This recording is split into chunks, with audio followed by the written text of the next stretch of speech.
একটি সোনার মুদ্রা নিন, সেটা জলে ফেলে দিন, তারপর তুলে নিন, সেটা মাটিতে ফেলে দিন, আবার তুলে নিন, কাদায় ফেলে দিন, আবার তুলে নিয়ে হাতুড়ি দিয়ে তার উপর প্রহার করুন।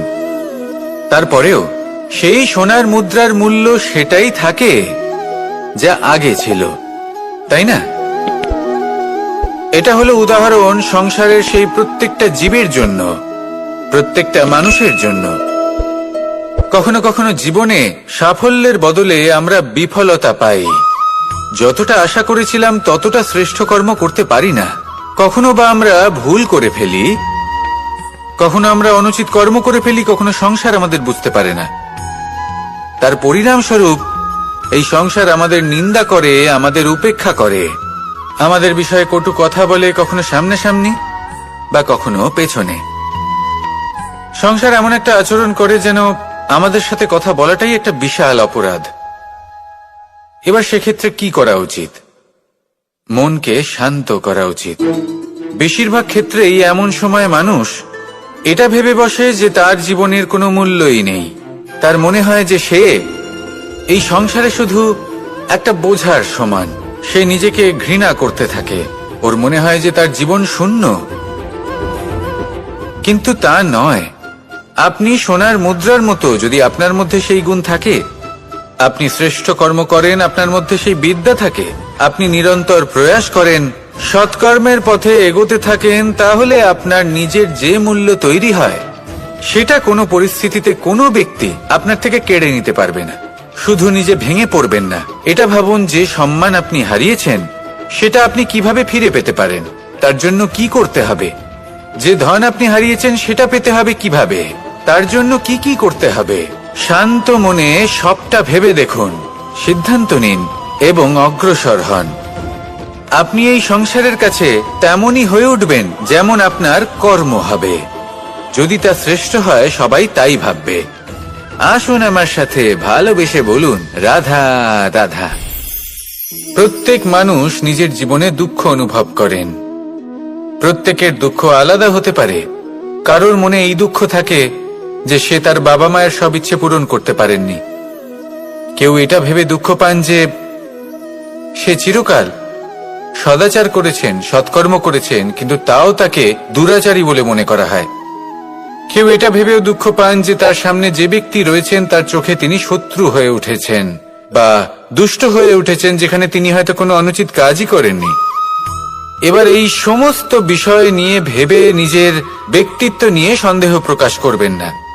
যদি নিজের ব্যক্তিত্ব নিয়ে কোনো সন্দেহ থেকে থাকে, তাহলে কর্ম সংক্রান্ত প্রশ্ন করুন যে আপনি যা করেছেন তাতে কি উচিত ছিল, কি অনুচিত ছিল। যেটা প্রয়োজন সেটা এটা বোঝার যে আপনার অন্তর্মন, আপনার বিবেক আপনাকে কি বলছে, আর আপনার অন্তর্মন আর আপনার বিবেক আপনাকে যেটা করতে বলবে শুধু সেটাই করুন। আর তারপরে এই সংসার কি বলবে, কি ভাববে সেসব নিয়ে ভাবতে যাবেন না। কারণ এই সংসার তো ঈশ্বরকেও প্রশ্ন করে থাকে, ঈশ্বরকেও দোষী মনে করে।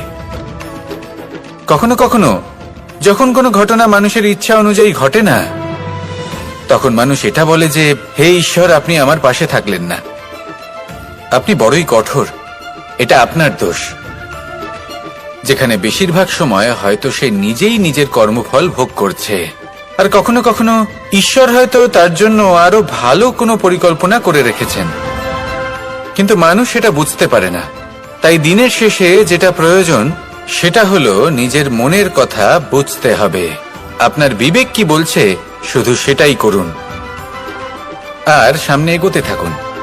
আমার সাথে ভালোবেসে বলুন, রাধা রাধা। সবাই বলেন যে জীবনে কাদের সঙ্গ লাভ করছি সেটা খুব গুরুত্বপূর্ণ। এক ঝুড়ি ফলের মধ্যে যদি একটা পচা ফল আপনি রেখে দেন, তাহলে আস্তে আস্তে সমস্ত ফল পচে যায়। সেই জন্য কথায় আছে যে কুসঙ্গ থেকে দূরে থাকো। কিন্তু কি করা যায়? এই সংসার খুবই ছোট। যেখানে আমরা কাজ করি, যেখানে আমরা থাকি, যে পথে আমরা আসা যাওয়া করে থাকি, যে পথে আমরা ভ্রমণ করি, সেখানে এমন অনেক সংখ্যক ব্যক্তি থাকেন যাকে দেখে আমরা মনে করি যে এদের থেকে দূরে থাকতে হবে। তখন আমরা কি করতে পারি? তাদের কি আমরা পরিত্যাগ করব? তাহলে এই সংসারে এমন অনেক মানুষ আছেন, তাহলে কি সংসারই পরিত্যাগ করব? না, সেই ফলের মতন হবেন না যারা একটি পচা ফলের উপস্থিতির জন্য নিজেরাও নষ্ট হয়ে যান। বরং হয়ে উঠুন চন্দন বৃক্ষের মতন, যেটা আসলে সাপেদের বাসস্থান, যেখানে অনেক সংখ্যক অত্যন্ত ভয়ানক বিষধর সাপ থাকে। তারপরেও এই চন্দন, সে কিন্তু নিজের শ্রেষ্ঠত্ব হারায় না, এর মূল্য কিন্তু সেই একই থাকে। মনে রাখবেন, এই সংসারে নিজের সঙ্গ বদলানোর পূর্বে নিজেকে বদলান। নিজেকে কিছুটা এমন ভাবে গড়ে তুলুন যে কেউ আসুক না কেন সে যেন আপনাকে বিভ্রান্ত বা দূষিত না করতে পারে। আসুন আমার সাথে ভালোবেসে বলুন, রাধা রাধা।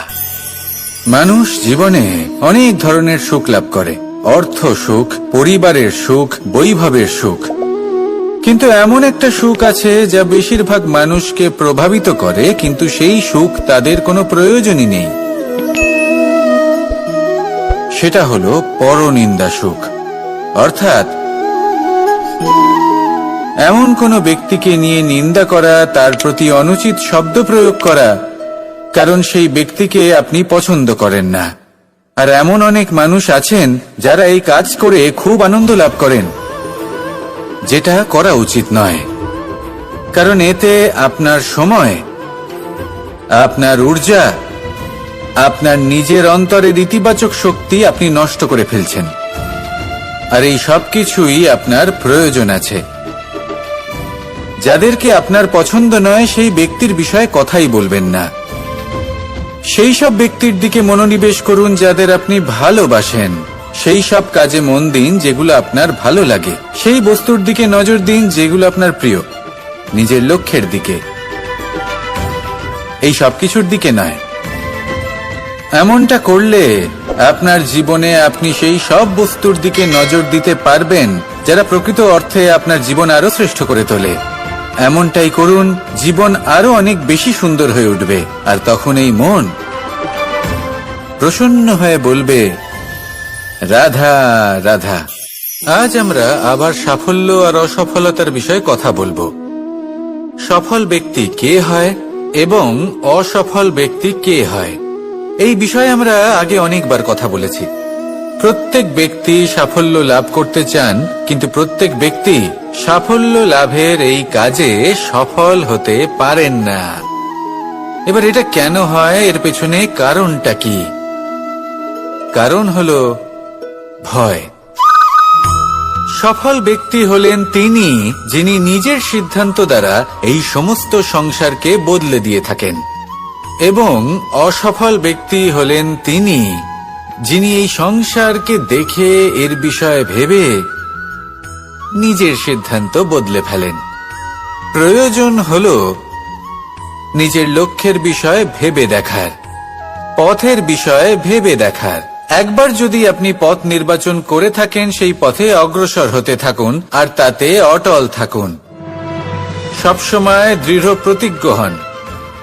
আপনি যদি কোনো পথে টিকে থাকেন আর নিরন্তর পরিশ্রম করতে থাকেন, তবেই আপনার জীবনে সাফল্য আসবে। যদি কথায় কথায় লোকে কি ভাববে, লোকে কি বলবে, একথা ভেবে নিজের সিদ্ধান্ত পাল্টান, তাহলে কখনো নিজের লক্ষ্যে পৌঁছতে পারবেন না। আসুন আমার সাথে ভালোবেসে বলুন, রাধা রাধা। মানুষের 6টি বড় শত্রু রয়েছে, আর এরা অন্য কোথাও নয়, বরং মানুষের অন্তরেই বাস করে।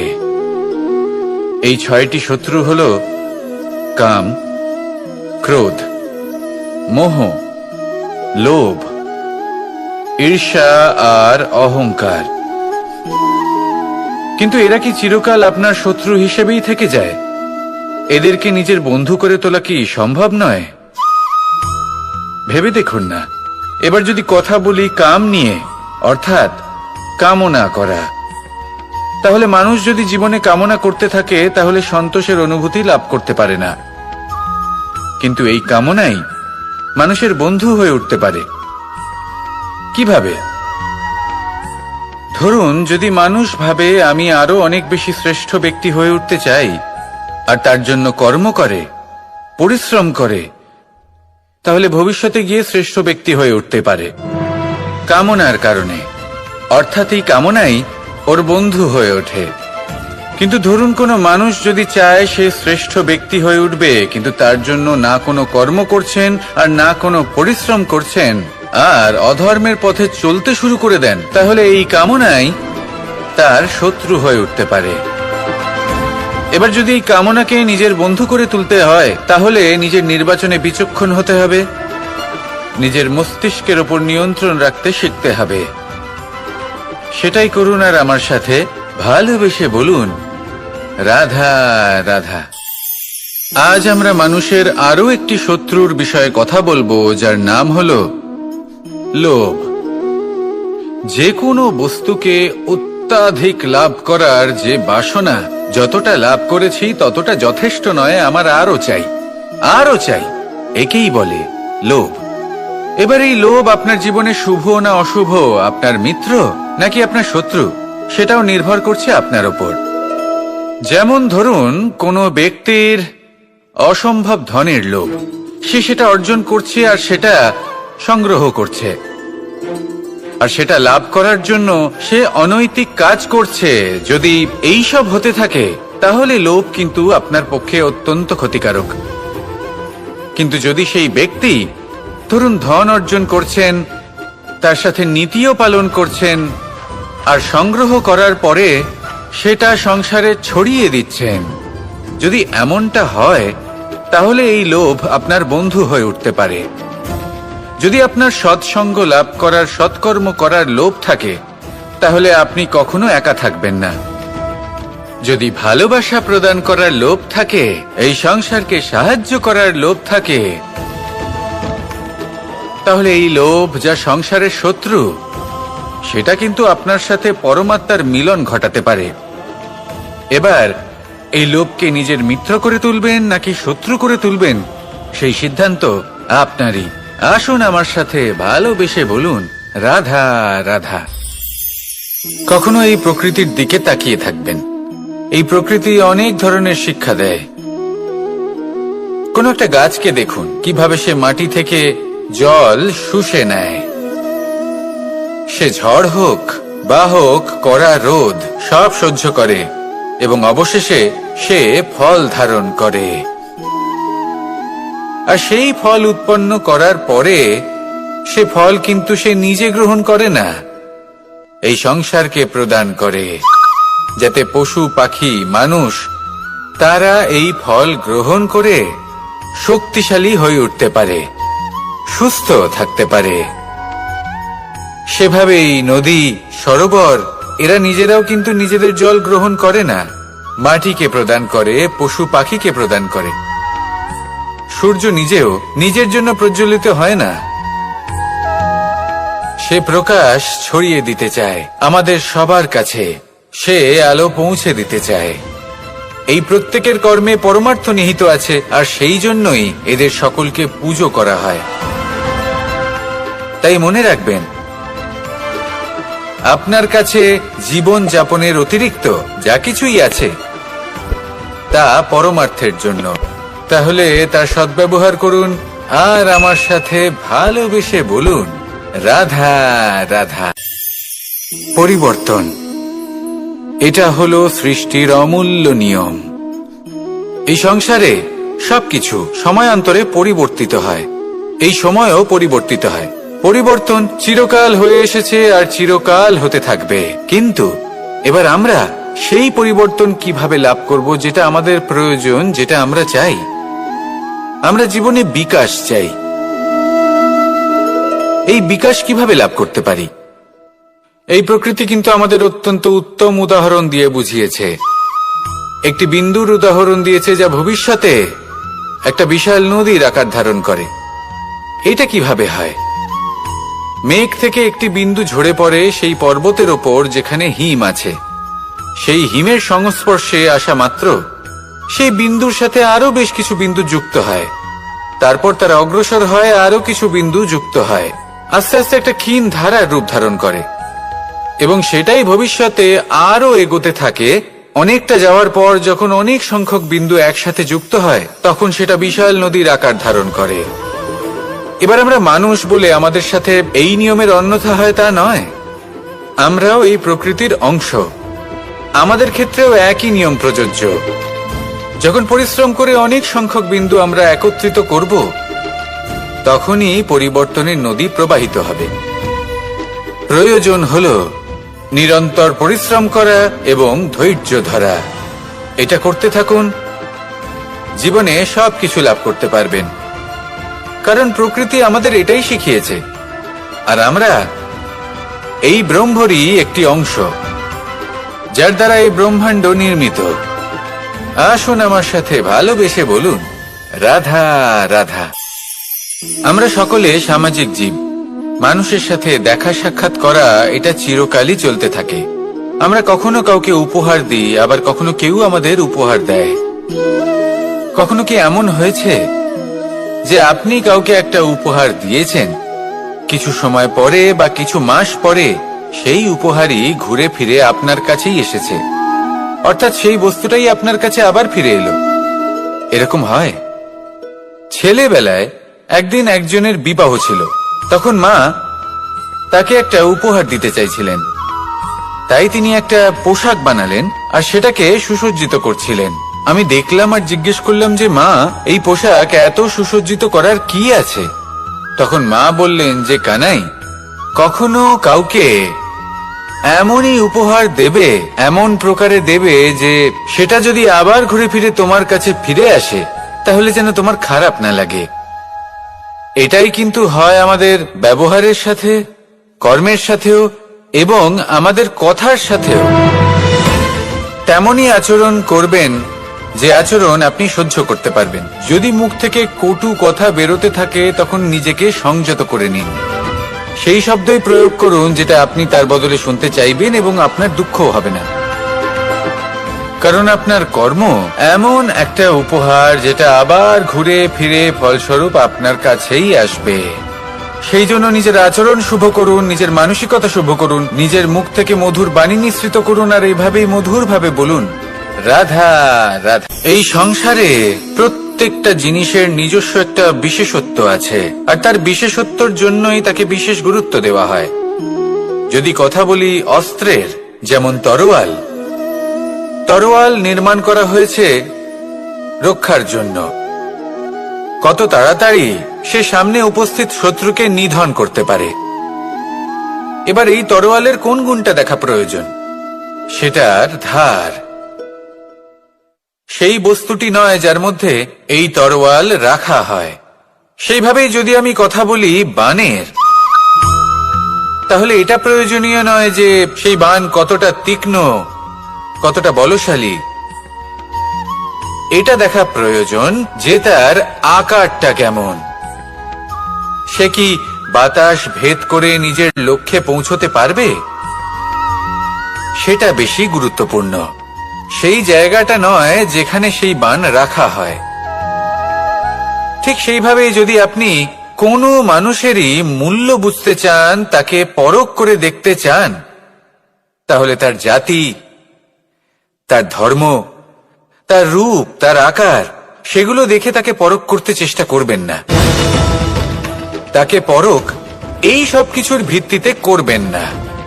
তার স্বভাবটা দেখুন, তার গুণ দেখুন, তার প্রতিভা দেখুন, তার কর্ম দেখুন। কারণ এটাই সেই ব্যক্তির আসল পরিচয়, এটাই হলো তার অস্তিত্ব। যখনই আপনি কোনো নর্তককে শ্রেষ্ঠ নৃত্য প্রদর্শন করতে দেখেন, তখন আপনি কিন্তু এটা ভাবেন না যে সে কোথা থেকে এসেছে, সে কি খায়, ওর বন্ধু বান্ধব কারা। আপনি তার নৃত্য দেখেন, ওর শিল্প দেখেন, সেটারই প্রশংসা করেন, সেটাকেই সম্মান করেন। সেইভাবে এই সংসারে সকলকে সম্মান করুন। আর এই সম্মানের আধার হওয়া উচিত তার গুণ, তার স্বভাব, তার কর্ম, তার রূপ আর তার বেশভূষা নয়। আসুন আমার সাথে ভালোবেসে বলুন, রাধা রাধা। এই সংসার বলে যে কৃষ্ণ হলো মহাযোগী। কেউ বলে যে কৃষ্ণ হলো সাংখ্যযোগের প্রবর্তক। কেউ বলে ভক্তি যোগের, কেউ বলে জ্ঞান যোগের, কেউ কেউ এটা মনে করেন যে অষ্টাঙ্গ যোগের প্রভু হলাম আমি। কিন্তু এই যোগ আসলে কি? যোগ বিষয়টাকে বোঝা খুব একটা কঠিন নয়, কিন্তু সেই যোগকে নিজের যাপনের অংশ করে তোলা হলো অত্যন্ত কঠিন, আর তার জন্য প্রয়োজন অভ্যাস। যোগ শব্দটার অর্থ হলো যুক্ত করা, আর এটা আমি ছোটবেলায় শিখেছিলাম। যখন আমার মাখন খেতে ইচ্ছে করত আর মা মাখনের সেই হাঁড়িটা ওপরে টাঙিয়ে রাখতেন, তখন আমরা ভাবতাম যে অত দূরে পৌঁছবো কি করে। তখন আমরা যোগের বিষয়ে জানতে পারলাম, আর তখন জানতে পারলাম যে সবথেকে গুরুত্বপূর্ণ যোগ আসলে কি? সহযোগিতা, সাহায্য। আমরা সব সখারা একসাথে জড়ো হতাম, একে অপরের পিঠের ওপর উঠে দাঁড়াতাম, আর তারপর আমরা ওই মাখনের হাঁড়ির কাছে পৌঁছতে পারতাম, আর তারপর আমরা সবাই মিলে সেই মাখন ভাগ করে খেতাম। সহযোগিতা, এটা অত্যন্ত গুরুত্বপূর্ণ। পাণ্ডবরাও মহাভারতে এটাই করেছিলেন। ওনাদের সাথেও কেউ ছিল না, একে অপরকে সাহায্য করে ওনারা অনেক বীরদের একত্রিত করেছিলেন। তারপর অবশেষে মহাভারতের এই মহাযুদ্ধে ওনারা জয়লাভ করেছিলেন। রামায়ণে রাম এবং লক্ষ্মণের সাথে কেউ ছিল না। সহযোগিতার মাধ্যমে ওনারা ভাল্লুক আর বানর সেনাকে একত্রিত করেছিলেন, আর এই সংসারের সব থেকে প্রবল রাক্ষস রাবণকে বধ করেছিলেন। মনে রাখবেন, একসাথে মিলে যদি আপনারা কর্ম করতে শেখেন, তাহলে এই সংসারে এমন কিছুই নেই যেটা আপনি অর্জন করতে পারবেন না। আসুন আমার সাথে ভালোবেসে বলুন, রাধা রাধা। মানুষ যখনই কোনো পর্বতারোহণ করতে শুরু করে, তখন সে বারবার পড়ে যায়, বারবার উঠে দাঁড়ায়, সামনে এগোতে চেষ্টা করে। কিন্তু যদি সে দৃঢ় নিশ্চয় করে থাকে, তাহলে সে অবশেষে সেই পর্বতের শিখরে পৌঁছেই যায়। চলার পথে যদি বড় কোনো পাথর চলে আসে বা পর্বতের কোনো বড় অংশ সামনে আসে, তাহলে সে তার সাথে ধাক্কা খায় না, সে পথ বদলে নেয়। কিন্তু বাধা তাকে সবসময় পেতেই হয়, আর সেই বাধা সে পায় ছোট ছোট পাথরের দ্বারা। তাদের উপর পা পড়লে তার পা পিছলে যায় আর সে পড়ে যায়। এই ছোট ছোট পাথর হলো আমাদের জীবনের সেই ছোট ছোট সমস্যা, সেই ছোট ছোট ভুলগুলো যেগুলো আমরা অবজ্ঞা করতে থাকি। আমরা ভাবি এর দ্বারা কি বা ক্ষতি হবে, কিন্তু সেগুলোই অনেক সময় আমাদের অসফলতার কারণ হয়ে দাঁড়ায়। যত তাড়াতাড়ি সম্ভব এই ছোট ছোট পাথরগুলিকে জীবন থেকে তুলে ফেলে দিন। ভুল হওয়াটা স্বাভাবিক, কিন্তু তার মানে এই নয় যে বারবার সেই ভুলের পুনরাবৃত্তি ঘটবে। ভুলটা বুঝুন, সেটা স্বীকার করুন, আর সেটা শুধরে নিন। যখন আপনি এটা করতে শিখবেন, তখনই খুব তাড়াতাড়ি আপনি সেই শিখরে পৌঁছতে পারবেন। আর যখন পৌঁছে যাবেন, তখন এই মন প্রসন্ন হয়ে বলবে, রাধা রাধা। সূর্য এই সংসারকে আলো প্রদান করে। সূর্যের মনে যদি নিজের তেজের জন্য অহংকার জন্ম নেয়, তখন তার অহংকার ভঙ্গ করে মেঘ। সূর্যের আলো পূর্ণরূপে ঢেকে দেয়। মেঘের মনে যদি নিজের গতি নিয়ে অহংবোধ জন্ম নেয়, তাহলে মেঘের অহংকার ভঙ্গ করে পর্বত, মেঘের গতি অবরুদ্ধ করে দেয়। এবার যদি পর্বত নিজের নিশ্চলতা নিয়ে অহংকার করে, তাহলে সেই অহংবোধ ভঙ্গ করে একটি মূষক, সেই বিশাল পর্বতে একটি ছিদ্র করে দেয়। এবার যদি মূষকের নিজের মনে অহংবোধ জন্ম নেয়, তাহলে জল তার অভিমান ভঙ্গ করে, সেই ছিদ্র দিয়ে প্রবেশ করে। আর যদি জলের মনে অহংবোধ জন্ম নেয়, তখন মানুষ বাঁধ নির্মাণ করে তার গতিপথ রুদ্ধ করে, জলের অহংকার ভঙ্গ করে।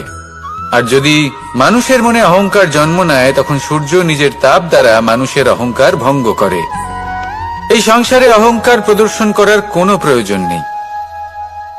আমাদের সবার মধ্যেই কিছু বিশেষ গুণ আছে, আর সবার মধ্যে কোনো না কোনো দোষও আছে। এই প্রকৃতি আমাদের কি শিক্ষা দেয়? কেউ একে অপরের সাথে লড়াই করে না, একে অপরের জন্য বাধা সৃষ্টি করে না, শুধু নিজের কর্ম করে। সূর্য নিজের প্রকাশ দ্বারা বনস্পতি এবং গাছপালাকে জন্ম দেয়। মেঘ বর্ষা সৃষ্টি করে লুপ্ত হয়ে যায়, আবার নির্মিত হয়।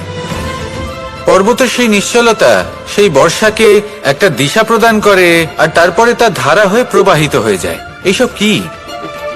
এইসব একটা সম্পর্ক, একটা চক্রের মতো। সবাই একসাথে নিজের কর্ম করে, তাই এই চক্র আবর্তিত হয়। এটা আমাদেরও করতে হবে, একসাথে মিলে কাজ করতে হবে। কারোর জন্য বাধা হয়ে উঠলে হবে না, কাউকে ছোট মনে করলে হবে না। এটাই করতে থাকুন, সবাই মিলেমিশে কর্ম করুন। প্রকৃতি আমাদের এই শিক্ষাই দেয়। আসুন আমার সাথে ভালোবেসে বলুন, রাধা রাধা। আপনি কখনো পলাশ ফুল দেখেছেন? কি সুন্দর দেখতে, লাল রক্তবর্ণ, উজ্জ্বল, কিন্তু এতে কোনো সুগন্ধ নেই। সেই জন্য ওকে শুধু চোখ ভরে দেখতে ইচ্ছে করে। দেখবেন তাকে কিন্তু পুজোতে ব্যবহার করা হয় না, এই ফুল দিয়ে মালা বানানো হয় না। সেরকমই আমাদের জীবনে এমন অনেক ব্যক্তি রয়েছেন যাদেরকে সম্মান অর্জন করতে হয়। যদি আপনি কোনো উচ্চ বংশে জন্ম নিয়ে থাকেন এবং আপনার কাছে সবকিছু থাকে, ধন ঐশ্বর্য থাকে, সবকিছু আপনি আগে থেকেই পেয়ে গেছেন, তাও কিন্তু এই সংসার আপনাকে সম্মান দেবে না। ততক্ষণ পর্যন্ত দেবে না যতক্ষণ না আপনি নিজের অন্তরে গুণ জাগ্রত করছেন, শ্রেষ্ঠ কর্ম করছেন, নিজের অন্তরে ইতিবাচক মনোভাবের এই সুবাস জাগ্রত করছেন। যদি এসব কিছু করেন তাহলেই এই সংসার আপনাকে সম্মান দেবে। এবার এটা আপনার উপরে নির্ভরশীল যে আপনি কি পলাশ ফুলের মতো হতে চান, নাকি অন্য কোনো ফুল হয়ে উঠতে চান যার সুবাস আছে, যে নিজের সুবাস এই সারা পৃথিবীতে ছড়িয়ে দেয়। আসুন আমার সাথে ভালোবেসে বলুন, রাধা রাধা। এই সংসারে একটা শব্দ আছে যার বিষয়ে মানুষ অত্যাধিক চিন্তা ভাবনা করে, আর সেই শব্দ হলো অস্তিত্ব, পরিচয়। প্রত্যেক ব্যক্তি এই সংসারে নিজের অস্তিত্ব করতে চায়, আর ছোট থেকে এটাই হয়। যখন আমরা শ্রেণীকক্ষে যাই, পড়তে যাই, তখন আমরা এটাই ভাবি যে আমরা নিজেদের অস্তিত্ব গড়ব, সুনাম অর্জন করব। সকল ব্যক্তি যাতে এটাই বলে যে এই হলো সর্বশ্রেষ্ঠ ছাত্র, আর এটাই আমাদের পরিচয়। কার্যক্ষেত্রেও আমরা ঠিক এটাই চেষ্টা করি, পরিশ্রম করতে থাকি এবং ভবিষ্যতে গিয়ে আমরা নিজেদের পরিচয় খুঁজে পাই। পরিচয়ের সাথে সাফল্য আসে, আর সাফল্যের সাথে আসে অস্তিত্ব। আর যখন এই দুটি সংযুক্ত হয়, তখন মানুষ অসফলতার কথা ভেবে ভয়ভীত হয়ে পড়ে, আর এটা ভাবতে থাকে যে যদি আমি অসফল হই তাহলে সেই পরিচিতির কি হবে, সেই নামের কি হবে, সেই সবকিছু যে আমি অর্জন করেছি তার কি হবে। সে ভয়ভীত হয়ে পড়ে, আর এই ভয়ের কারণে তার বিকাশ কোথাও না কোথাও অবরুদ্ধ হয়। সে শ্রেষ্ঠ কর্ম করা বন্ধ করে দেয় এবং শুধুই সুরক্ষিত থাকতে চেষ্টা করে। আর অসফল হলে তাতে ভয় পাওয়ার কোনো প্রয়োজন নেই, কারণ যখন আপনি সফল হন তখন এই সাফল্য আপনার পরিচয় এই সংসারের সাথে করায়। কিন্তু যখন আপনি অসফল হয়ে থাকেন তখন এই অসফলতা এই সংসারের পরিচয় আপনার সাথে করায়, যা অত্যন্ত আবশ্যক। অসফলতা প্রত্যেকের জীবনেই আসবে, তার সম্মুখীন হন আর তার থেকে শিক্ষা লাভ করুন। কারণ যখনই আপনি অসফল হন তখনই আপনার জ্ঞান চক্ষু উন্মুক্ত হয়। আসুন আমার সাথে ভালোবেসে বলুন, রাধা রাধা। নিজের নিজের অভিজ্ঞতাগুলো দেখে, তার পরিণাম দেখে প্রত্যেক মানুষের মনে একটা ধারণা জন্ম নেয়।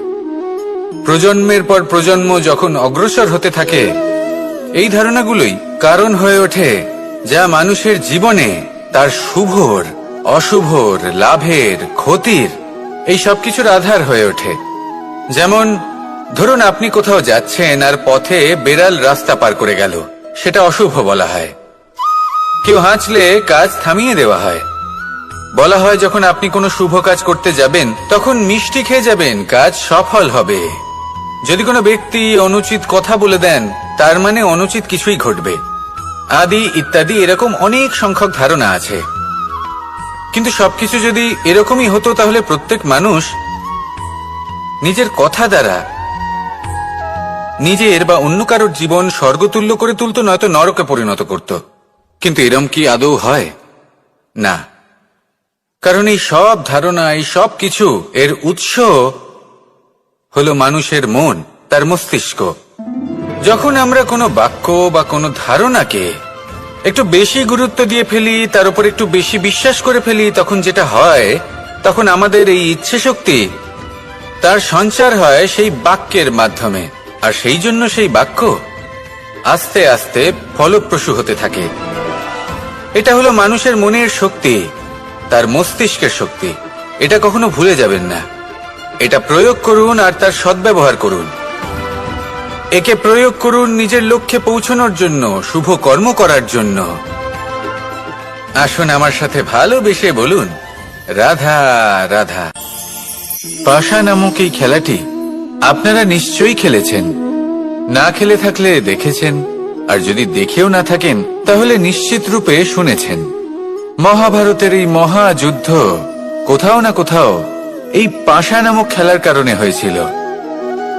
পাশার এই বিচিত্র খেলা, দান, এইসবের কারণে কেউ নিজের মাথায় রাজ মুকুট পরিধান করেছিলেন, আবার সেখানে পরাজিত হওয়ার জন্য কাউকে বনবাস ভোগ করতে হয়েছিল। কিন্তু এই খেলা সমাপ্ত হওয়ার পরে সমস্ত ঘুঁটি আর এই পাশার ছক একই পুটলিতে স্থান পেল। এটাই হলো আমাদের জীবন। এই সংসারে আমরা জয় পরাজয়ের বিষয়ে এতটাই ভাবি, এত চিন্তা করি যে এই জীবনের খেলার আনন্দটাই উপভোগ করতে পারি না। আর অবশেষে কি হয়?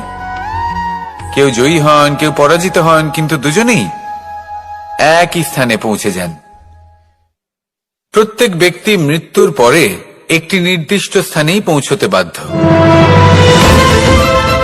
কিন্তু ততক্ষণ এই জীবন, এই খেলা, তার আনন্দ উপভোগ করুন। এই সংসারে সেই ব্যক্তি শ্রেষ্ঠ স্থানে পৌঁছতে পেরেছেন যিনি এই সংসারকে প্রকাশ প্রদান করেছেন, যিনি কখনো জয় পরাজয় এ বিষয়ে ভাবেননি, শুধু এই জীবনের খেলার আনন্দ উপভোগ করেছেন। এটাই আপনিও করুন আর আমার সাথে ভালোবেসে বলুন, রাধা রাধা। রামায়ণের একটা অত্যন্ত শ্রেষ্ঠ কাহিনী আছে যেটা খুব অমূল্য শিক্ষা দান করে। দশানন যখন ধরাশায়ী হলেন এবং মৃত্যুশয্যায় শুয়েছিলেন, ওনার শেষ নিঃশ্বাস ত্যাগের সময় শ্রীরাম লক্ষ্মণকে বললেন যে, হে লক্ষ্মণ, রাবণের কাছে যাও, ওখানে যাও, ওনার থেকে কিছু জ্ঞান অর্জন করে এসো। উনি হলেন মহাজ্ঞানী, আর ওনার থেকে জ্ঞান অর্জনের এটাই শ্রেষ্ঠ সুযোগ। লক্ষ্মণ প্রথমে মানতে চাইলেন না, কিন্তু শ্রীরাম বোঝানোর পরে লক্ষ্মণ ওনার কাছে গেলেন, রাবণের মাথার কাছে গেলেন আর বললেন, দাদা বলেছেন আপনার থেকে জ্ঞান অর্জন করতে। রাবণ কিছুই বললেন না। লক্ষ্মণ বললেন, আপনি তো দেখছি খুব অহংকারী, মৃত্যুশয্যায় শুয়ে আছেন, শেষ নিঃশ্বাস ত্যাগ করতে চলেছেন, আর তাও এত অহংকার। রাবণ বললেন, নিজের দাদা রামকে ডাকো। শ্রীরাম এলেন, রাবণের পায়ের কাছে এসে দাঁড়ালেন। উনি নিজের হাত জোড় করলেন আর বললেন, হে মহাপণ্ডিত রাবণ, আপনি হলেন মহাজ্ঞানী, দয়া করে আমাদের কিছু জ্ঞান প্রদান করুন। রাবণ বিনম্র চিত্তে ওনার কথা শুনলেন, খুব বিনম্র চিত্তে ক্ষমা প্রার্থনাও করলেন, আর এই সংসার একটি অত্যন্ত শ্রেষ্ঠ জ্ঞান লাভ করল। এর দ্বারা আমরা ঠিক কি শিক্ষা লাভ করি? রাম এবং লক্ষ্মণ দুজনেই ছিলেন তেজস্বী, দুজনেই ছিলেন শ্রেষ্ঠ, ছিলেন বীর, ছিলেন বলবান।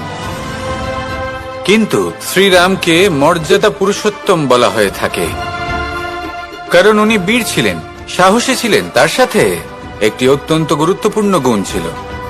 সেই গুণ হল বিনম্রতা। এটা খুবই শ্রেষ্ঠ একটা গুণ। যদি কেউ আপনাকে কটু কথা শোনায়, তাহলে উত্তরটা আপনি বিনম্রভাবেও দিতে পারেন। এই বিনম্রতা এমন এক আবেগ যেটা দেখে মনে হবে কোমল, কিন্তু এটা ততটাই প্রবল অস্ত্র। এমন একটা অস্ত্র যা সকলকে নিরস্ত্র করে দিতে পারে। যদি আপনি সাহসী হন এবং বিনম্র হন, তাহলে আপনি বিজয়ী হবেন। যদি আপনি জ্ঞানী হন এবং বিনম্র হন, তাহলে আপনি অবশ্যই মহাজ্ঞানী হয়ে উঠবেন। তাই নিজের মনে বিনম্রতা ধরে রাখুন আর ভালোবেসে বলুন, রাধা রাধা। কখনো আমরা কোনো হাটে যাই, কোনো বিশেষ বস্তু কেনার থাকে, ওখানে যাই, গিয়ে অন্য কারোর কথা শুনে অন্য কোনো বস্তু কিনে নিয়ে আসি, অদরকারি জিনিস কিনে ফেলি। তারপর ভাবি যে আমরা এরকম কেন করলাম, এটা আমরা ভুল করলাম, আমার এটা করা উচিত হয়নি, আদি ইত্যাদি। মানুষ যখন জীবনে এমনই সিদ্ধান্ত নিয়ে বসে, এমন নির্বাচন করে, তখন সেই সিদ্ধান্ত নিশ্চিত রূপে তার ভবিষ্যতের জন্য অত্যন্ত গুরুত্বপূর্ণ হয়। কিন্তু যদি আপনি কোনো অনুচিত চয়ন করে ফেলেন, তাহলে মন খারাপ করবেন না, সেই গ্লানিবোধ নিয়ে কষ্ট পাবেন না, সামনে অগ্রসর হতে থাকুন। কারণ এই অনুচিত নির্বাচন আপনাকে উচিতভাবে জীবনযাপনের পথ দেখাতে পারে। এবার যদি আমি আপনাকে বলি যে আপনি আগুনে হাত দিন, সেটা কি আপনি করবেন? করবেন না। কেন? কারণ জীবনে কোনো না কোনো দিন আপনি একটা ভুল নির্বাচন করে আগুনে হাত দিয়েছিলেন, তারপরে আপনি শিক্ষা পেয়েছিলেন যে আমি জীবনে আর কোনোদিন আগুনে আর কিছুতেই হাত দেব না। এই জীবনও ঠিক সেরকমই। জীবনের সেই সব অধ্যায়, সেই সব সময় যা ব্যর্থ হয়েছে, সেটা নিয়ে ভেবে সময় নষ্ট করবেন না। সেটা থেকে যে শিক্ষা পেয়েছেন সেটা মনে রাখুন, আর যে অধ্যায় বাকি রয়েছে, যে সময় বাকি রয়েছে, তাতে কিভাবে সফল হওয়া সম্ভব সেই বিষয়ে ভাবুন। আর আমার সাথে ভালোবেসে বলুন, রাধা রাধা। একটি নৌকা বিশাল একটি সাগরে ভেসে চলে, কখনো যাত্রীদের বা কখনো বিশাল বস্তুকে নিজের সাথে বহন করে নিয়ে চলে, এক স্থান থেকে অন্য স্থানে পৌঁছে দেয়। এই নৌকা কখনো সাগরে আটকে পড়ে বা কখনো ডুবে যেতেও পারে, কিন্তু এই নৌকা তখন ডুবে যায় না যখন এর আশেপাশে অধিক মাত্রায় জল থাকে। এটা তখন ডুবে যায় যখন ও নিজের আশেপাশের থাকা জলকে নিজের ভেতরে প্রবেশ করতে দেয়। যখন আস্তে আস্তে এই জল প্রবেশ করতে থাকে, নৌকা ভারী হতে থাকে আর আস্তে আস্তে ডুবে যায়। এটা আমাদের কাছে একটা শিক্ষা। হতেই পারে আমাদের এই সংসারে, আমাদের জীবনে আশেপাশে অনেক বেশি মাত্রায় নেতিবাচক শক্তি থাকবে, ঈর্ষা থাকবে, বিদ্বেষ, ঘৃণা বা ভয় থাকবে, কিন্তু মনের এই নৌকা শুধু তখনই ডুববে যখন আপনি এই নেতিবাচক শক্তিকে নিজের ভেতরে প্রবেশ করতে দেবেন। মনে রাখবেন, এই নেতিবাচক শক্তিকে কখনো নিজের মনে প্রবেশ করতে দেবেন না। প্রবেশ করলেও তাহলে যেন সে সেখানে কোনো স্থান না পায়। শুধু এই বিষয়টা খেয়াল রাখলে আপনার মনের এই নৌকা জীবনের এই সাগরে সব সময় ভেসে থাকবে, আর এই মন প্রসন্ন হয়ে বলবে, রাধা রাধা। আমরা আমাদের জীবনের লক্ষ্য প্রাপ্ত করার জন্য কি না করে থাকি। আমরা ভাবনা চিন্তা করে থাকি, কত জ্ঞান অর্জন করে থাকি, তারপরে আমরা পরিকল্পনা করি আর প্রচেষ্টা করি। এবার প্রথম চেষ্টাতেই সাফল্য লাভ করব সেটা নাও হতে পারে, বরং ইতিহাস সাক্ষী যে প্রথমবার প্রচেষ্টা করে সাফল্য লাভ করার সম্ভাবনা অত্যন্ত কম। আর যে কোনো সফল ব্যক্তিকে দেখুন, আপনি বুঝবেন সেই ব্যক্তি বারবার প্রচেষ্টা করে, চেষ্টা করা থামায় না, তবেই সেই ব্যক্তি একদিন সাফল্য লাভ করেন। সেই জন্য আপনিও প্রচেষ্টা করা কখনো বন্ধ করবেন না, করতেই থাকুন। যখন আপনি প্রথমবার প্রচেষ্টা করেন তখন আপনি একা থাকেন, কিন্তু যখন আপনি দ্বিতীয়বার প্রচেষ্টা করেন তখন আপনার সাথে কিছু বিগত প্রচেষ্টার অভিজ্ঞতা থাকে। চেষ্টা করতে থাকুন, সাফল্য আপনার কাছে আসতেই চলেছে। আসুন আমার সাথে ভালোবেসে বলুন, রাধা রাধা। আপনারা সবাই একটা গাছের পাতাকে দেখুন, যতক্ষণ পর্যন্ত গাছের সাথে, মানে গাছের ডালের সাথে জুড়ে থাকে, সে সবুজ থাকে, বাতাসের সাথে সে নড়তে থাকে। যতক্ষণ পর্যন্ত ও সূর্য থেকে পাওয়া রশ্মির শক্তি গাছে পৌঁছে দেয়, ততক্ষণ ও ডালের সাথে যুক্ত থাকে। কিন্তু যখন সেই পাতা শুকিয়ে যায়, তখন তার কোনো গুরুত্ব থাকে না। সেই পাতা গাছের ডালে এবং বৃক্ষের কাছে বোঝা হয়ে থেকে যায়। এবং এমন এক সময় আসে যখন সেই ডালটি শুকনো সেই পাতাকে পরিত্যাগ করে। এটাই আমরা এই প্রকৃতিতে দেখি এবং এটাই হলো সত্য। আর এটাই আমাদের জীবনে খুব বড় একটা শিক্ষা। যদি আপনিও নিজের জীবনে নিজের আপনজনদের কাছে বোঝা স্বরূপ হয়ে দাঁড়ান, তাহলে তারা আপনাকে যতই ভালোবাসুক না কেন, ওনারা যদি নাও চান, তাহলেও এমন এক দিন আসবে যখন আপনার আপনজন আপনাকে পরিত্যাগ করবে। সেই জন্য সবসময় আত্মনির্ভর হয়ে ওঠার চেষ্টা করুন, নিরন্তর পরিশ্রম করতে থাকুন, কারোর ওপর বোঝা হয়ে থাকবেন না, বরং তার সাথে মিলে দায়িত্ব পালন করুন। এমনটা করবেন, তাহলে আপনার সম্মানও বজায় থাকবে এবং সম্পর্কের মধ্যে আপনার মূল্যও বজায় থাকবে। আসুন আর আমার সাথে ভালোবেসে বলুন, রাধা রাধা।